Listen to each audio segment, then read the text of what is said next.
ಕಬಡ್ಡಿಗೆ ಉದಯೋನ್ಮುಖ ಆಟಗಾರ ಆಗಬೇಕು ಅಂತ ಬಯಸಿ ಬರೋ ಹುಡುಗರಿಗೆ ಸಾಧಕರಾಗಿ ತಾವು ಹೇಳೋದೇನಿದೆ? ನಾನು ಏನು ಹೇಳ್ತೀನಿ ಅಂದರೆ, ನೋಡಿ, ದಾರಿ ತಪ್ಪಿಸುವಂಥ ಜನ ತುಂಬ ಇದ್ದಾರೆ ದೇಶದಲ್ಲಿ. ಇಲ್ಲಿ ಹಂಗಾಗ್ಬಿಡುತ್ತೆ, ಹಿಂಗಾಗ್ಬಿಡುತ್ತೆ, ಅದು ಇದು ಇದು ಅದು ಅಂತೇಳಿ. One nation, one sports, one one team, one kabaddi. ಅಂದರೆ ನಾವು ಕಬಡ್ಡಿ ನಮ್ಮ ದೇಶದಲ್ಲಿ ಒಂದೇ ಫೆಡರೇಷನ್ ಇರೋದು, ಒಂದೇ ಸ್ಟೇಟ್ ಅಸೋಸಿಯೇಷನ್ ಇರೋದು.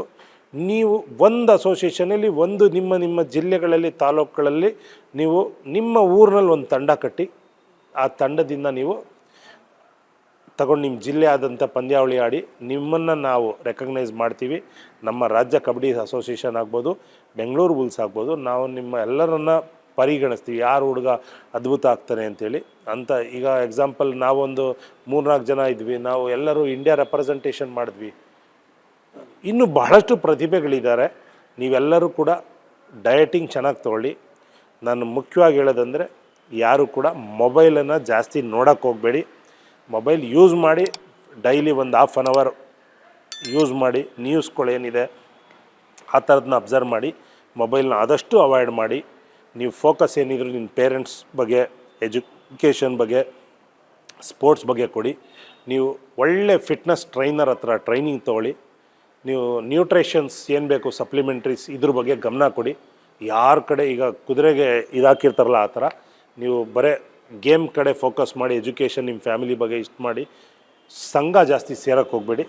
ನೀವು ಮನೆಯಲ್ಲಿ ಇದ್ಕೊಂಡು ನೀವು ಮನೆ ಮಕ್ಕಳಿಗೆ ಥರ ಆಗಿ ನಮ್ಮ ರಾಜ್ಯ ಕನ್ನಡಿಗರು ನೀವು ನಮ್ಮ ರಾಜ್ಯವನ್ನು ಪ್ರತಿನಿಧಿಸೋದು, ದೇಶವನ್ನು ಪ್ರತಿನಿಧಿಸೋದು, ಇಷ್ಟಕ್ಕಷ್ಟೇ ಗಮನ ಹರಿಸಿ. ಒಂದಲ್ಲ ಒಂದಿನ ನಮ್ಮ ಕಬಡ್ಡಿ ಕ್ರೀಡೆ ಒಲಿಂಪಿಕ್ಸ್ಗೆ ಬರುವಂಥ ಸಾಧ್ಯತೆಗಳಿದೆ. ಈಗಿನ ಯುವಕರು ನೀವು ಬಂದು ಆಡ್ಬೋದು. ನೀವು ಆ ಉಪಯೋಗ ನೀವು ಪಡ್ಕೊಳ್ಳಿ ಅನ್ನೋದೇ ನನ್ನ ಮಾತು. ಇತ್ತೀಚೆಗೊಂದು ಕಬಡ್ಡಿ ವಿಚಾರದಲ್ಲಿ ದೊಡ್ಡದೊಂದು ಸುದ್ದಿ ಸದ್ದು ಮಾಡಿತು. ಉಬೇದುಲ್ಲಾ, ಪಾಕಿಸ್ತಾನದ ಪ್ಲೇಯರು, ಇಂಡಿಯನ್ ಧ್ವಜ ಹಿಡಿದು ಶರ್ಟ್ ಹಾಕ್ಕೊಂಡು ಪ್ಲೇ ಮಾಡಿದ್ರು, ಆಟ ಆಡಿದ್ರು ಅಂತ ಹೇಳಿ. ಆ ವಿಚಾರದಲ್ಲಿ ತಾವು ಅವ್ರದ್ದು ಇನ್ಸಿಡೆಂಟ್ ವಿಚಾರವಾಗಿ ತಾವು ಮಾತಾಡೋದು? ಸರ್, ಕಬಡ್ಡಿ 2-3 ಕಬಡ್ಡಿ ಇದೆ. ಒಂದು ನ್ಯಾಷನಲ್ ಸ್ಟೈಲ್ ಕಬಡ್ಡಿ ನಮ್ಮದು, ಒಂದು ಸರ್ಕಲ್ ಕಬಡ್ಡಿ. ಇದು ಫೇಮಸ್ ಇರೋದು ಪಂಜಾಬ್ ಮತ್ತು ಮಹಾರಾಷ್ಟ್ರದಲ್ಲಿ. ಇದು ಆ ಸ್ಪೋರ್ಟ್ಸ್. ಅದು ಯಾವುದು, ಅದು ಸರ್ಕಲ್ ಕಬಡ್ಡಿಯೇ ಬೇರೆ. ಅದು ನಮ್ಮ ಕಬಡ್ಡಿಗೂ ಅದಕ್ಕೂ ಅಜಗಜಾಂತರ ವ್ಯತ್ಯಾಸ. ಸಂಬಂಧವೇ ಇಲ್ಲ ನಮ್ಮದು. ಒಂದು ಅದು ಯಾರದು ಏನು ಅಂತಂದರೆ ಗೊತ್ತಾಗಲ್ಲ. ನಮ್ಮಲ್ಲಿ ಆ ಥರ ಆಡಲಿಕ್ಕೆ ಚಾನ್ಸಸ್ಸೇ ಕಮ್ಮಿ. ನಮ್ಮಲ್ಲೆಲ್ಲ ಮೆಂಬರ್ಶಿಪ್ ಇರುತ್ತೆ, ಎಲ್ಲ ID ಕಾರ್ಡ್ ಅದು ಇದು ಕೊಟ್ಟರಷ್ಟೇ ನಾವು ಮೆಂಬರ್ ಆಡೋಕ್ಕಾದು. ಒಂದು ಇಂಡಿಯನ್ ಟೀಮ್ಗೆ ಬಂದು ಪಾಕಿಸ್ತಾನ ಆಡ್ತಾನೆ ಹೇಗೆ ಸಾಧ್ಯ ಅದು, ಅಲ್ವಾ? ಅದು ಲೀಗಲ್ ಟೂರ್ನಿಮೆಂಟ್ ಆಗಿಲ್ಲ ಅನಿಸುತ್ತೆ, ಅದು ಇಲ್ಲೀಗಲ್ ಟೂರ್ನಿಮೆಂಟ್ ಅನಿಸುತ್ತೆ. ಅವ್ರು ಪಾಕಿಸ್ತಾನ ನೋಡ್ದು ಅವ್ರದ್ದು ನ್ಯಾಷನಲ್ ಸ್ಪೋರ್ಟ್ಸ್ ಅದು ಪಂಜಾಬ್ದು, ಅದು ಸರ್ಕಲ್ ಕಬಡ್ಡಿ. ಆ ಗೇಮ್ ಪ್ರಮೋಟ್ ಮಾಡ್ತಿದ್ದಾರೆ. ಅವ್ರಿಗೆ ಯಾವ ಶಿಸ್ತು, ಅವ್ರದ್ದು ಸಿಸ್ಟಮೆಟಿಕ್ ಇಲ್ಲ. ಯಾರೋ ಬಂದರು ಎಲ್ಲೋ ಸೇರಿಸ್ಕೊಂಡು ಅವ್ರು ಆಡ್ಬಿಟ್ಟಿದ್ದಾರೆ. ಆ ಥರ ಆಗಿದೆ ಹೊರತು ಅವ್ರು ಆಡಿರೋದು ಸ್ಪೋರ್ಟ್ಸೇ ಅಲ್ವಾ, ಬೇರೆ ಏನಲ್ವಲ್ಲ. ಆಡಿದ್ದಾರೆ, ಗೊತ್ತಿದ್ದೋ ಗೊತ್ತಿಲ್ಲೇನೋ ಇದೆ, ಮುಂದೆ ಹಂಗೆ ಆಗದೆ ಇದ್ದಂಗೆ ಸರಿಪಡಿಸ್ಕೊತಾರೆ ಅವರು. ಕಬಡ್ಡಿನೇ ಎಲ್ಲ ಅನ್ನೋ ನಿಮಗೆ ಕಬಡ್ಡಿಯಲ್ಲಿ ಕನಸು ಕಂಡಿದ್ರಲ್ಲ, ಅವೆಲ್ಲವೂ ನೆರವೇರುತ್ತಾ ಅಥವಾ ಇನ್ನೂ ನಿಮ್ಮ ಕಬಡ್ಡಿಯ ಕನಸು ಬೇರೆ ಏನಾದರೂ ಇದೆಯಾ? ಸರ್, ಇದೆ. ತುಂಬಾ ನಾವು ಯಾವುದು ನಿರೀಕ್ಷೆ ಮಾಡಿಲ್ಲದೆ ನಮಗೆ ಭಾಳಷ್ಟು ಕಬಡ್ಡಿಯಿಂದ ಅನುಕೂಲಗಳಾಗಿದೆ, ಸವಲತ್ತುಗಳು ಸಿಕ್ಕಿದೆ. ಈಗ ನಾವು ಕಬಡ್ಡಿಗೆ ಏನು ಸರ್ವಿಸ್ ಮಾಡಬೇಕು ಅನ್ನೋದು ನೋಡ್ತಾ ಇದ್ದೀವಿ. ಅಂದರೆ ನಮ್ಮ ಅಸೋಸಿಯೇಷನ್ನು ನಾವು ಎಲ್ಲ ಸರ್ಕಾರದಿಂದ ಮನವಿ ಮಾಡಿದ್ದೀವಿ, ಒಂದು ಅಸೋಸಿಯೇಷನ್ಗೆ ಒಂದು ಸ್ವಲ್ಪ ಜಾಗ ಕೊಡಿ, ಒಂದು 2 ಎಕರೆನೋ 5 ಎಕರೆನೋ. ನಾವು ತುಂಬ ದೊಡ್ಡ ಮಟ್ಟಕ್ಕೆ, ಅಂದರೆ ಕ್ರಿಕೆಟ್ ಅವ್ರಿಗೆ ಮಾಡಿದಾರಲ್ಲ, ಏನೋ ಕ್ಲಬ್ ಹೌಸು, ಅಕಾಮಿಡೇಷನ್ನು, ಇದು ಈ ಥರದ್ದೆಲ್ಲ. ದೇಶದಲ್ಲಿ ಭಾಳಷ್ಟು ಶಟಲ್ ಬ್ಯಾಡ್ಮಿಂಟನ್ ಕೋರ್ಟ್ ಇದೆ, ಕಬಡ್ಡಿ ಕೋರ್ಟ್ಗಳೇ ಭಾಳ ಕಮ್ಮಿ. ಇಡೀ ನಮ್ಮ ರಾಜ್ಯದಲ್ಲಿ ಹುಡುಕಿದ್ರೆ 1-2 ಸಿಕ್ಕ ಮೇಲೆ ಇಲ್ಲ ಅಂದ್ಕೊತೀನಿ ಇಂಡೋರ್ ಕ್ರೀಡಾಂಗಣ. ಇದನ್ನೆಲ್ಲ ಮಾಡಿ ಆ ಹುಡುಗರುಗಳಿಗೆ ಹಾಸ್ಟೆಲ್ಲು ಅದು ಇದು. ಇವತ್ತು ಕೂಡ ನಾನು ತುಮಕೂರು ಡಿಸ್ಟಿಕ್ ಅವ್ರ ಜೊತೆ ನಾನು ಡಿಸ್ಕಷನ್ ಮಾಡ್ಕೊಂಡು ಬಂದೆ ಬೆಳಗ್ಗೆ. ಅವ್ರಿಗೆ ಹೇಳಿದ್ದು ಒಂದೇ, ಭಾಳಷ್ಟು ದಾನಿಗಳಿರ್ತಾರೆ, ಅವ್ರ ಹತ್ರ ಒಂದು ಸೈಟ್ ಇಸ್ಕೊಳ್ಳಿ. ಒಂದು ಸೈಟ್ ಇಸ್ಕೊಂಡು ಕೆಳಗಡೆ ಎಲ್ಲ ಹುಡುಗರುಗಳಿಗೆ ಒಂದು ಡೈನಿಂಗ್ ಹಾಲ್ ಥರನೋ, ಇಲ್ಲ ಮೇಲ್ಗಡೆ ಅಕಾಮಿಡೇಷನ್ ಉಳ್ಕೊಳ್ಳಿಕ್ಕೆ, ಈ ಥರದ್ದೊಂದು ಮಾಡಿ. ಯಾರು ಮತ್ತೊಬ್ಬರು ಹಿಡಿದು ಯಾರಾದ್ರು MLA MP ಗಳನ್ನ ಒಂದು ಇಂಡೋರ್ ಸ್ಟೇಡಿಯಂ ಕಟ್ಕೊಳ್ಳಿ ಅಂತೇಳಿ ಕಟ್ಕೊಡ್ತಾರೆ. ಈ ಥರ ನಾವು ಡೆವಲಪ್ ಮಾಡೋಣ, ಕರ್ನಾಟಕ ತಂಡ ಬಲಿಷ್ಠ ಮಾಡೋಣ ಅನ್ನೋಂಥದ್ದು ನಾವು ಮಾತಾಡ್ಕೊಳ್ತಾ ಇದ್ದೀವಿ. ಕೆಲವೊಂದು ಕಾರ್ಯರೂಪಕ್ಕೆ ಬರ್ತಾ ಇದೆ. ನಮ್ಮ ಕೃಷ್ಣ ಬೈರೇಗೌಡರು ಏನಿದ್ದಾರೆ ಶಾಸಕರು, ಅವ್ರ ಮುಖಾಂತರ ನಾವು ಮನವಿ ಮಾಡಿದ್ವಿ. ಒಂದು 2 ಎಕರೆ ಜಾಗ ನೋಡಿದ್ದಾರೆ, ನೋಡಿ ನಮ್ಮ ಸರ್ಕಾರದಲ್ಲಿ ಮಾತಾಡ್ತಾ ಇದ್ದಾರೆ. Youth affairs and sports department ಜೊತೆಗೂ ಮಾತಾಡ್ತಾ ಇದ್ದಾರೆ. ಕರ್ನಾಟಕ ಒಲಿಂಪಿಕ್ ಅಸೋಸಿಯೇಷನ್ ಜೊತೆನೂ ಮಾತಾಡಿ ನಮ್ಮ ಅಸೋಸಿಯೇಷನ್ ಕೊಡಿಸ್ಬೇಕು ಅಂತಿದ್ದಾರೆ. ಕೊಡಿಸ್ದಲ್ಲಿ ನಾವು ಇನ್ನೂ ಡೆವಲಪ್ ಮಾಡ್ತೀವಿ. ಯುವಕರಿಗೆ ಭಾಳ ಭವಿಷ್ಯ ಇದೆ ಕಬಡ್ಡಿಯಿಂದ. ನೀವು ಖಂಡಿತ ಆಡಿ. ನಾವಂತೂ ಆ ಅನುಕೂಲ ತಗೊಂಡಿಲ್ಲ. ನಾವೆಲ್ಲ ಏಷ್ಯನ್ ಗೇಮ್ಸ್ ಆಡಿದ್ರೆ ಸರ್ಕಾರದಿಂದ 2 ಲಕ್ಷ 1 ಲಕ್ಷ ತೊಗೊಂಡಿದ್ದೀವಿ. ಇವತ್ತು ಒಬ್ಬೊಬ್ಬ ಪ್ಲೇಯರ್ಗೆ ಕಮ್ಮಿ ಅಂದರೆ ಬೇಸ್ ಪ್ರೈಸ್ 9 ಲ್ಯಾಕ್ಸ್ ಇದೆ. 2.5 ಕೋಟಿವರೆಗೂ ಒಬ್ಬೊಬ್ಬ ಆಟಗಾರರಿಗೆ ಸಿಗ್ತಿದೆ. ಹಣದೊಂದೇ ಅಲ್ಲ, ನಿಮ್ಮ ಶಾಲೆಯ ಫಿಸಿಕಲ್ ಎಜುಕೇಷನ್ ಟೀಚರು ಮತ್ತು ನಿಮ್ಮ ಗುರುಗಳು, ನಿಮಗೆ ವಿದ್ಯೆ ಹೇಳ್ಕೊಟ್ಟಂಥ ಗುರುಗಳು ಮತ್ತು ಇಡೀ ರಾಜ್ಯ ನಿಮಗೆ ಕೊಂಡಾಡುತ್ತೆ. ನೀವು ಕಬಡ್ಡಿನ ಆಡಿ. ಒಂದು ಕಡೆ ಸಾಧಕನಿಗೆ ಸಾಧನೆಗೆ ಶತ್ರುಗಳು ಜಾಸ್ತಿ ಅಂತ ಹೇಳ್ತಾರೆ. ರಮೇಶ್ ಅವರಿಗೆ ಸ್ವಲ್ಪ ಶತ್ರುಗಳ ಸಂಖ್ಯೆ ಹೆಚ್ಚಾಯ್ತಾ ಅಂತ, ಸುತ್ತಮುತ್ತಲು ಸ್ವಲ್ಪ ಶತ್ರುಗಳ ಸಂಖ್ಯೆ? ಸರ್, ಅದು ನನಗೆ ಅಂತಲ್ಲ, ದೇಶದಲ್ಲಿ ಯಾರಿಗೂ ಬಿಟ್ಟಿಲ್ಲ. ಯಾರೂ ಎಲ್ಲರನ್ನೂ ಕಾಲು ಎಳೆದೇ ಇದ್ದಾರೆ. ಯಾರು ಮಹಾತ್ಮ ಗಾಂಧಿಯವ್ರ ಬಗ್ಗೆನೂ ಯಾರೂ ಬಿಟ್ಟಿಲ್ಲ. ಯಾರ ಬಗ್ಗೆನೂ ಏನಾದರೂ ಒಂದು ಮಾತಾಡೋವಂಥವ್ರು.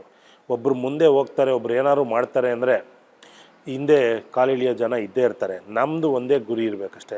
ನಾವು ಮುಂದೆ ಮಾಡೋವಂಥ ಕೆಲಸ ನಾವು ಮಾಡ್ಕೊಂಡು ಹೋಗ್ತಾಯಿದ್ರೆ ನಮ್ಮ ಸರ್ವೀಸು, ನಮ್ಮ ಸ್ಪೋರ್ಟ್ಸಲ್ಲಿ ನಾವು ಎಷ್ಟು ಬೆವರು ಸುರಿಸಿ ನಾವು ಎಷ್ಟು ಕೆಲಸ ಮಾಡ್ತೀವಿ ಅದ್ರ ಮೇಲೆ ನಾವು ಹೋಗೋದಾದರೆ ಯಾರು ಏನೇ ಮಾಡಿದ್ರು ಯಾರಿಗೂ ಏನೂ ಮಾಡಲಿಕ್ಕಾಗಲ್ಲ. ಯಾಕೆ ಆ ಪ್ರಶ್ನೆ ಇತ್ತು ಅಂತಂದರೆ, ಕಬಡ್ಡಿಯಲ್ಲಿ ತುಂಬ ಉತ್ತುಂಗಕ್ಕೆ ಏರಿದವರು ತಾವು. ಕರ್ನಾಟಕ ರಾಜ್ಯದಲ್ಲಿ ಬೆರಳೆಣಿಕೆ ಮಾತ್ರ ಸಿಗುವ ಸಾಧ್ಯ. ಅಂಥ ಉತ್ತುಂಗಕ್ಕೆ ಏರಿದ ಸಮಯದಲ್ಲಿ 2020ರಲ್ಲಿ ತಮ್ಮ ಒಂದ್ಸರಿ ಬಂಧನ ಆಗುತ್ತೆ, ಯಾವುದೋ ಒಂದು ಲೇಡಿ ಆಟಗಾರ್ತಿ ವಿಚಾರದಲ್ಲಿ. ಅಂಥ ಟೈಮಲ್ಲಿ ನಿಮ್ಮ ಮನಸ್ಥಿತಿ ಹೆಂಗಿತ್ತು? ಕಬಡ್ಡಿಗೆ ಎಲ್ಲವೂ ಕೊಟ್ಟೆ ನಾನು, ಕಬಡ್ಡಿ ನನಗೆ ಏನು ಕೊಡ್ತು ಅಂತ ಬಂತ?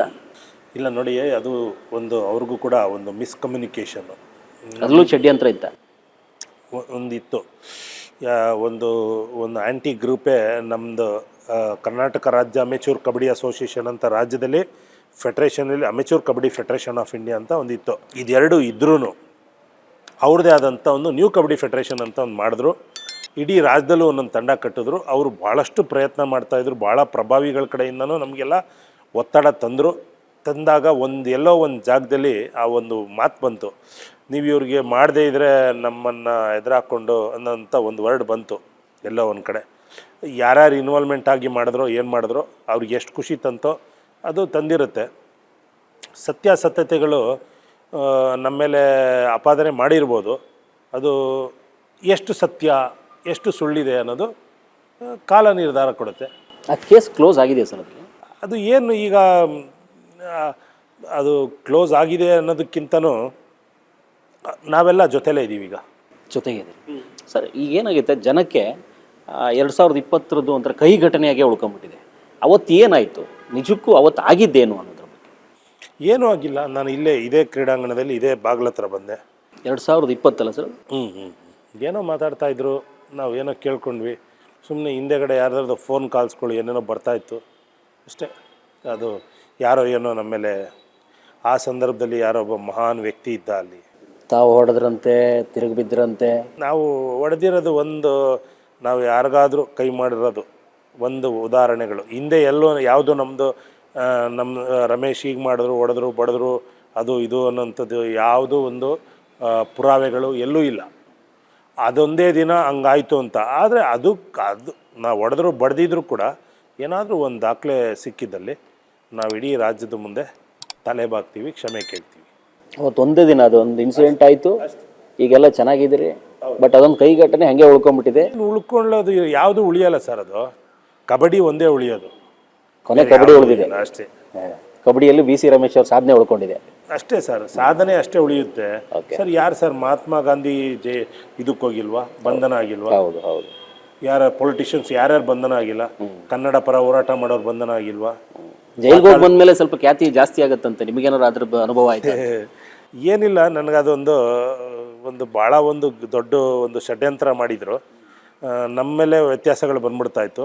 ನನ್ನೊಬ್ಬರ ಮೇಲಲ್ಲ, ಒಬ್ಬರು ವಯಸ್ಸಾದಂಥವ್ರು ಷಣ್ಮುಗಮ್ ಅಂತೇಳಿ ಅವರು ಆಫೀಸರ್ ಆಗಿದ್ದರು. ಅವ್ರ ಮೇಲೆ ಒಂದು 3-4 ಜನದ ಮೇಲೆ ಅದೆಲ್ಲ ತೊಂದರೆ ಆಯಿತು.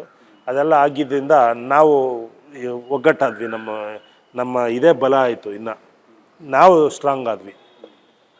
ಬಟ್ ಅಲ್ಲಿ ಹೋಗಿ ಬಂದರು, ಅದು ಎಲ್ಲದಕ್ಕಿಂತನೂ ನಮಗೆ ಖುಷಿ ಇದೆ. ನಾವು ಕಬಡ್ಡಿನ ಬಿಡದಿರ ನಾವು ಛಲದಿಂದ ನಾವು ಹುಡುಗರಿಗೆ ಒಂದಲ್ಲ ಒಂದು ರೀತಿ ನಾವು ಏನೋ ಮಾಡ್ತಾಯಿದ್ದೀವಿ, ಅನುಕೂಲ ಮಾಡ್ತಾಯಿದ್ದೀವಿ, ಹುಡುಗರಿಗೆ ಒಳ್ಳೊಳ್ಳೆ ಪ್ಲ್ಯಾಟ್ಫಾರ್ಮ್ ಮಾಡಿಕೊಡ್ತಾಯಿದ್ದೀವಿ ಅನ್ನೋವಂಥದ್ದು ನಮ್ಗೆ ಅನಿಸ್ತದೆ. ಎಕ್ಸಾಂಪಲ್, ಈಗ ಪುಟ್ಟಣ್ಣಯ್ಯ ಅವ್ರ ಮಗ ದರ್ಶನ್ ಪುಟ್ಟಣ್ಣಯ್ಯ ಅವ್ರ ಹತ್ರ 1,000 ಮಕ್ಕಳಿಗೆ ಅಕಾಮಿಡೇಷನ್ ಫುಡ್ಡು ಕೊಟ್ಟು ಮಂಡ್ಯದಲ್ಲಿ ದೊಡ್ಡ ಒಂದು ಗ್ಯಾಲರಿನಲ್ಲಿ ಎಲ್ಲ ಹುಡುಗರು ಕಬಡ್ಡಿ ನೋಡೋ ಥರ, ಆಡೋ ಥರ ಹುಡುಗರು ಮಕ್ಕಳಿಗೆಲ್ಲ ಮಾಡಿ ಊಟ ತಿಂಡಿ ಕೊಟ್ಟು ಅವ್ರನ್ನ ನಾವು ಚೆನ್ನಾಗಿ ನೋಡ್ಕೊಂಡ್ವಲ್ಲ ನಮ್ಮ ಮಕ್ಕಳ ಥರ, ಅದು ತೃಪ್ತಿ ಬರುತ್ತೆ. ಈಗ ನಿಮ್ಮ ಇನ್ಸಿಡೆಂಟೇ ತೊಗೊಂಡು ಮಾತಾಡೋದಾದರೆ, ಒಬ್ಬ ಕೋಚ್ಗೂ ಆಟಗಾರನಿಗೂ ಸಂಬಂಧ ಹೆಂಗಿರ್ಬೇಕು ಸರ್? ಸರ್, ಏನಂದರೆ ಆಟಗಾರ ಅಗ್ರೆಸಿವ್ ಆಗಿರ್ತಾನೆ, ಕೋಚು ಪೇಷನ್ಸ್ ಆಗಿರ್ತಾನೆ, ಟೆಕ್ನಿಕ್ ಆಗಿರ್ತಾನೆ. ಆ ಕೋಚು ಜೊತೆ ಸೇರಿ ಅವರು